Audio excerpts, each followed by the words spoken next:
My cousin called me at midnight to ask if I could babysit her adult children, and I turned her down. This led to a chaotic situation, and now I find myself with a restraining order against her. To put it simply, I barely know her or her kids. Maybe I recognize about 7% of them by name and 15% by face. But apparently, I'm expected to always prioritize family. I do make time for my parents, grandma, and siblings when they're available, but my cousin's midnight request felt out of line. Being the youngest of 3, I have a relatively flexible job, but that doesn't mean I'm free to accommodate every family member. At a recent family funeral, I was asked repeatedly if I remembered various relatives. To avoid any awkwardness, I just nodded along and said yes. One cousin, whom I can't recall but who evidently talks to my mom all the time, came over to introduce her kids to me. According to her, they were really excited to meet me. Honestly, my first instinct was disbelief, but I brushed that aside. She mentioned her kids lived about 40 minutes away and were around my age. I thought, great, but really didn't feel invested. She suggested we plan a gathering later in the year, so I just nodded, thinking I didn't need anyone's permission at my age. Fast forward to around 45 minutes later.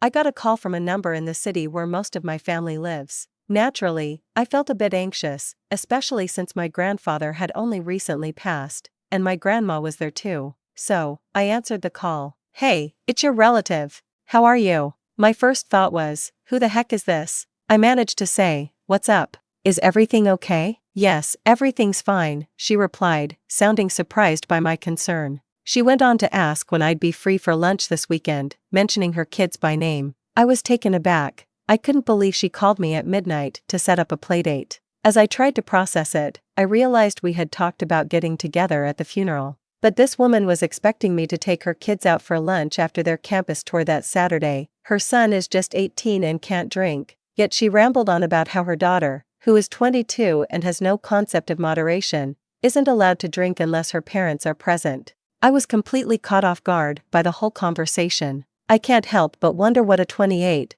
almost 29-year-old has in common with two much younger people, an 18-year-old and a 22-year-old. Maybe I'm just being old-fashioned, but I can't see the conversation going anywhere meaningful. My advice? Don't do drugs, stay focused on school, and definitely don't get anyone pregnant. But the real kicker is, I don't even know these people. I found myself stammering on the phone before I even realized what was happening, and my cousin wasn't thrilled about it. I chuckled and muttered a "no way" while laughing so much that I hardly caught what she was saying. On Saturdays, I work a double shift, so I don't get off until around 8 p.m. She insisted, "Isn't that late?" At this point, my patience had worn thin. I replied, "Ma'am, this isn't Star Trek. I work about 40 minutes away, and after an 11-hour shift, I'm definitely not in the mood to play babysitter. I won't be home until around 9. Sure, it's a college town and I could suggest a few places for them to check out, but they might not be alcohol-free. They do serve other drinks," she said. "Excuse me?" I thought.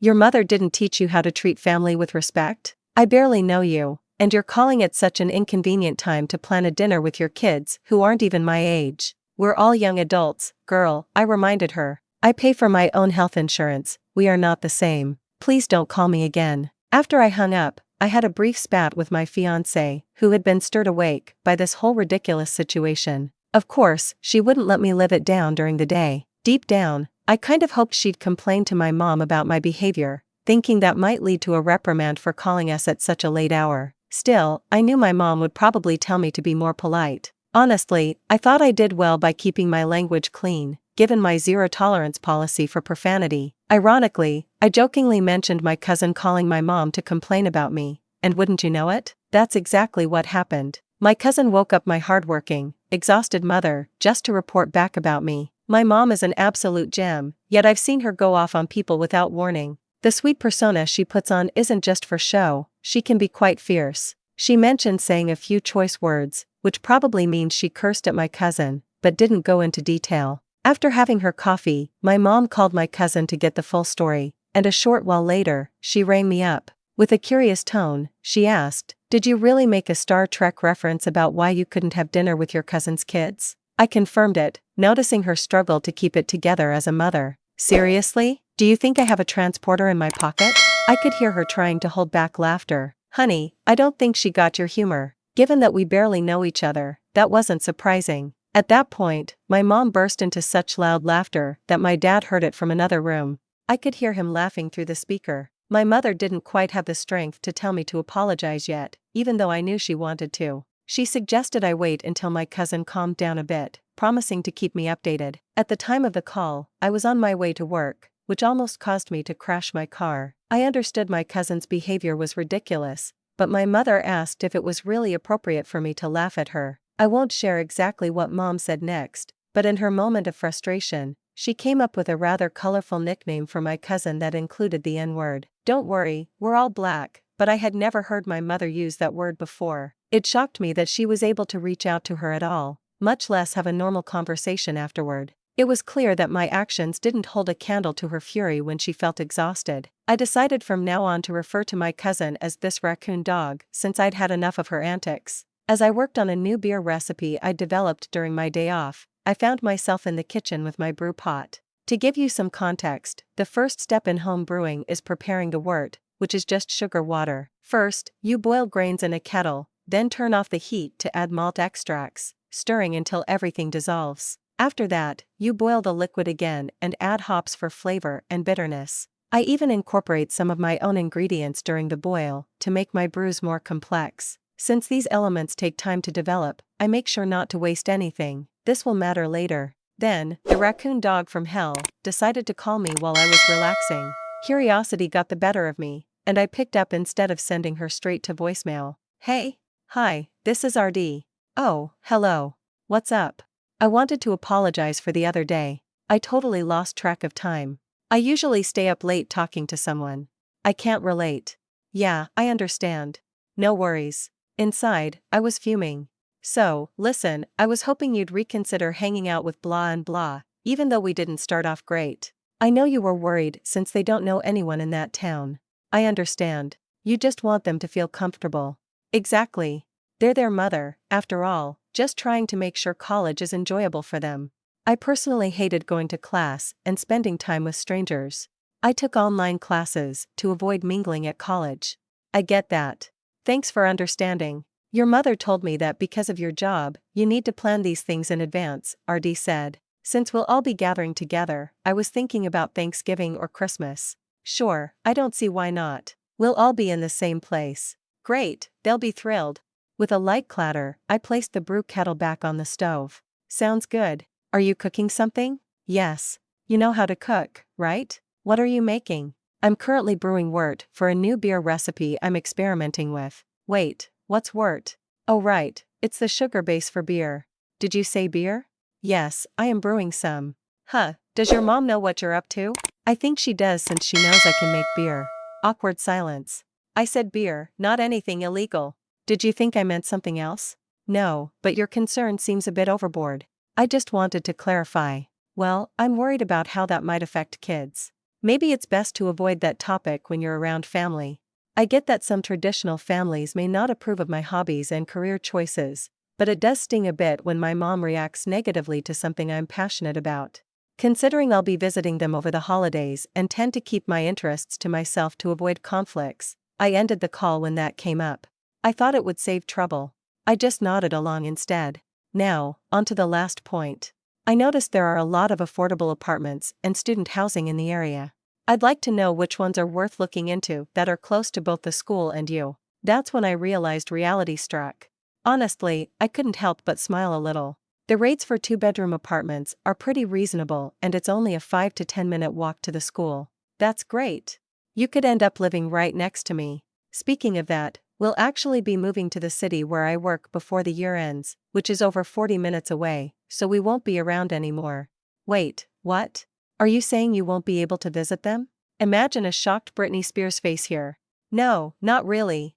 We're moving closer to work to cut down on driving time, which is the main reason. But you do that all the time. I don't get why you can't see them once or twice a week. That would be really inconvenient for me. Really? You find spending time with your family inconvenient?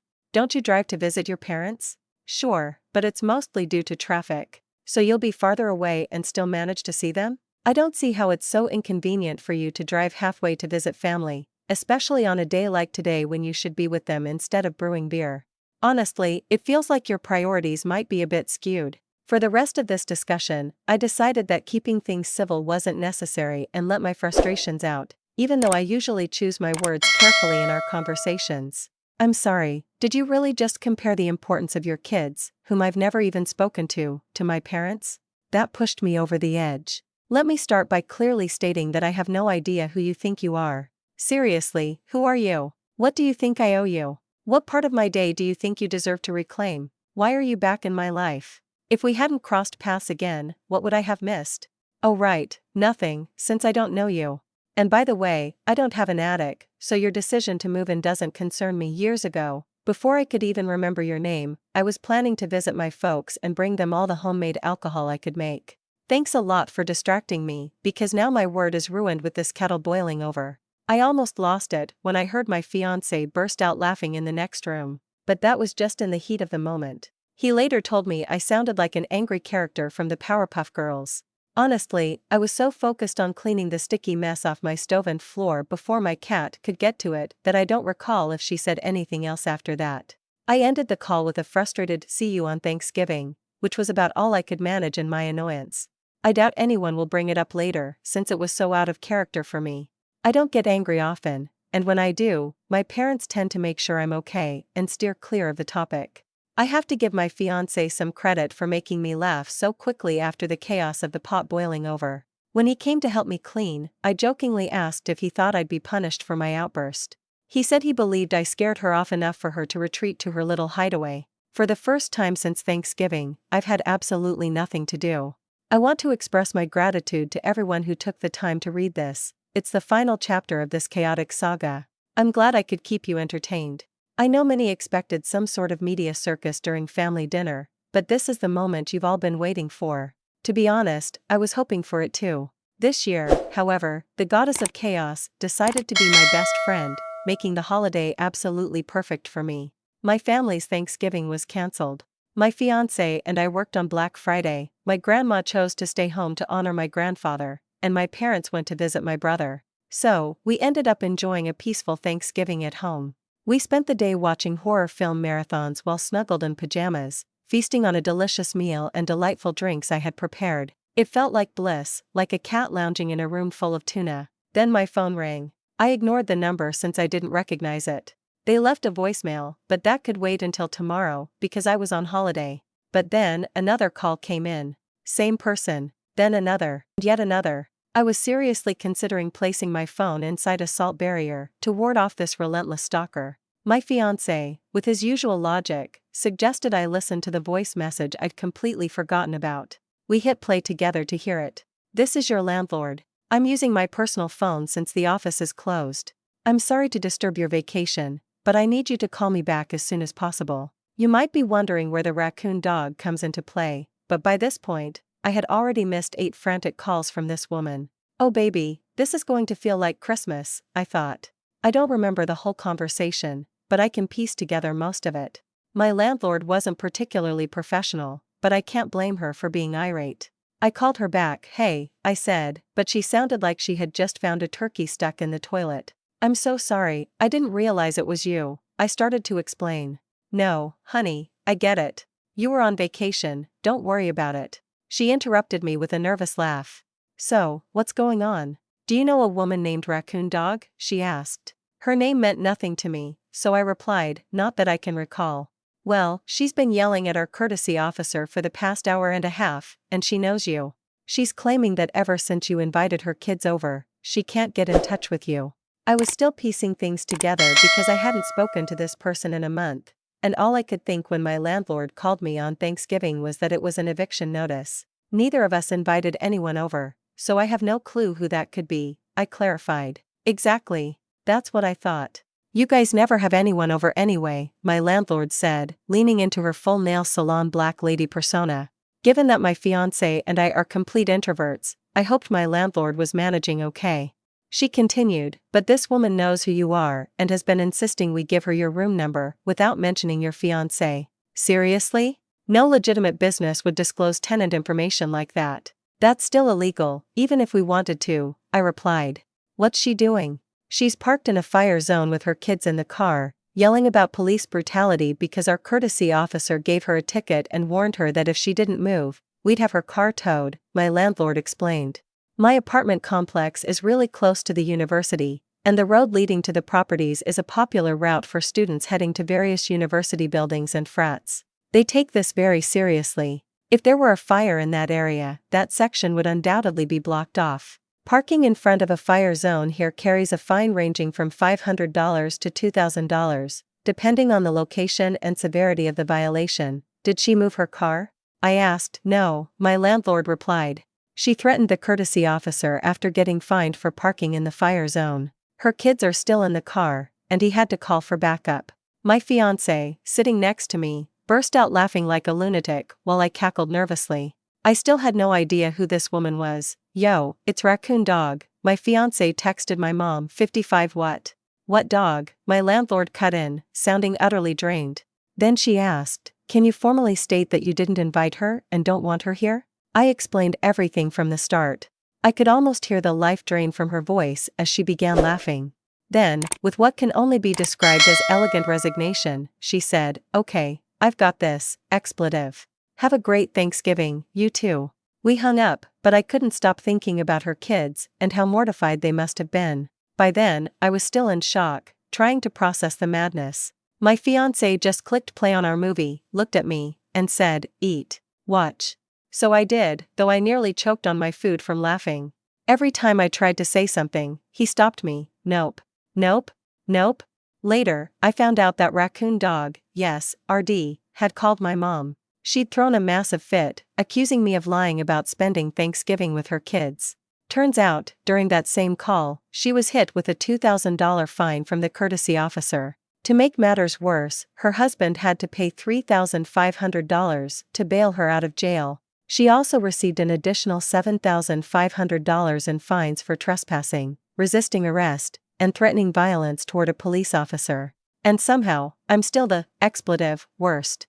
This all started with a random, unsolicited phone call in the middle of the night a couple of months ago, and I'm still struggling to process it. It feels surreal, like something out of a fever dream. The piece de resistance? 2 days ago, her kids messaged me on social media, creating a group chat with the three of us. They apologized for their mom's unhinged behavior and all the awful things she'd said about me spending time with them. And no, that's not even the best part. They told me Thanksgiving was the last straw. They'd wanted to apologize sooner, but were too embarrassed. Apparently, they spent most of Thanksgiving sitting in a car outside a random apartment complex, only to end up at a police station while waiting for their dad to pick them up. They knew their mom would be in jail overnight, and bailing her out would cost half their Christmas fund. Imagine spending Thanksgiving trapped in a whirlwind of pure chaos, courtesy of your delusional mother. All I could think to say was, there's a great pizza place up the street. I'm off next Friday, and it's on me if you're free. This weekend, I have a pizza date and a restraining order, a match made in heaven. This whole ordeal has been a spectacular train wreck, but I hope you all enjoyed wading through the chaos as much as I enjoyed sharing it. Thanks for watching. If you love the story, please like, share, and subscribe for more stories like this.